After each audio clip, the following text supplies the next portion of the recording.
એ tiffin અંબાવતો મારું.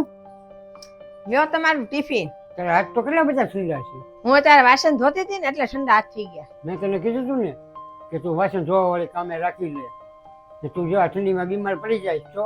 આપણે 3 જણના કેટલા વાસણ હોય, ખોટા અમથા પૈસા આપણે બગાડવા ને. કામ વાળી વાસણ ઉટકવાના કેટલા પૈસા લે તમને ખબર છે?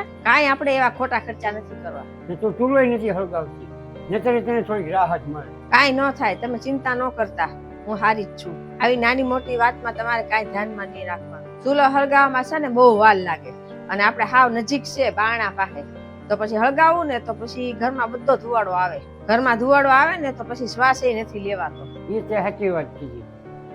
એક કામ કરું, હું આજ હીટર લેતો આવું. હીટરમાં છે ને ધોવાળે ન નીકળે ને તને રાહત મળી જાય. હીટર લાવીને શું કરશું? હવે કાંઈ ઠંડી એટલી બધી નથી પડવાની. 2 મહિના જ છે, 2 મહિના હાટું તેવા કઈ ખર્ચા કરવાના હોય. પણ ત્યાં સુધી તો ત્યાં સુધી છે ને હું ચૂલો હળગાવીને રોટી નાખીશ.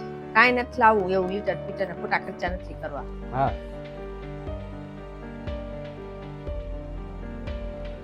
એ સાંભળો, બાર બહુ ઠંડી છે, આ સ્વેટર પહેરતા જવા લ્યો.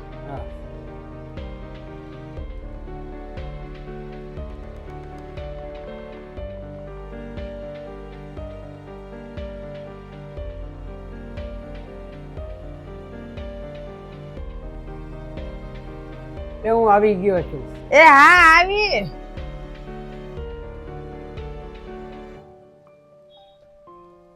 હા હું તમે લાવ્યા હીટર? તમને ના નહોતી પાડી હીટર લાવવાની, તોય તમે લાવ્યા? હું એવું નથી ઈચ્છતો કે ઠંડીના હિસાબે મારી પત્ની છે ને બીમાર પડી જાય. મને કાંઈ નથી થવાનું, મને બધું સારું જ છે. આટલી બધી ક્યાં ઠંડી પડે છે કે હું જામી જવાની છે બરફની જેમ, તો તમે હીટર લાવ્યા? મને ખબર છે તું હીટર લેવાની હુલાણી ના પાડે. મને ખબર છે કે આપણે પૈસાની થોડી તંગી છે, તો એને લીધે હું કઈ તને તકલીફમાં ન રાખી શકું. તું મારી પત્ની છો, તને ખુશ રાખવી, તારું ધ્યાન રાખવું એ મારી જવાબદારી છે. પૈસા હાટું છે ને હું મારી જવાબદારીથી ભાગીશ ને. હું બહુ ભાગ્યશાળી છું. આ જમાનામાં છે ને પત્નીને સમજવા વાળા પતિ મને મળ્યા. ભાગ્યશાળી તો હું છું કે મને આવી પત્ની મળી. અત્યારે તો પત્ની એવી છે ને કે પૈસા હાટું છે ને એના પતિને છોડી દે. અત્યારે એવો જમાનો થઈ ગયો છે ને કે એની આઝાદી માટે છે ને પત્ની છે ને એના પતિને મારી નાખે છે. ને બીજી તરફ તું છો કે એના પતિ માટે છે ને તું એટલા ઠંડીમાં કામ કરે છે. મારે પૈસાની તંગી ન પડે ને એટલે તું આ બધું સહન કરે છે.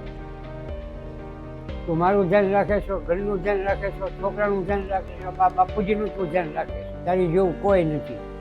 આખા પરિવારનું ધ્યાન રાખવા વાળી તું એક જ છો. બસ હવે બહુ વખાણ ન કરો, નકર હું પાછી રોવા માંડીશ. હવે તારા દુશ્મન, તારે તો હવે ખુશ રહેવાનું છે. ચાલો બેઠ, હવે આપણે હીટર ચાલુ કરીએ. હા ખોલીએ આપણે.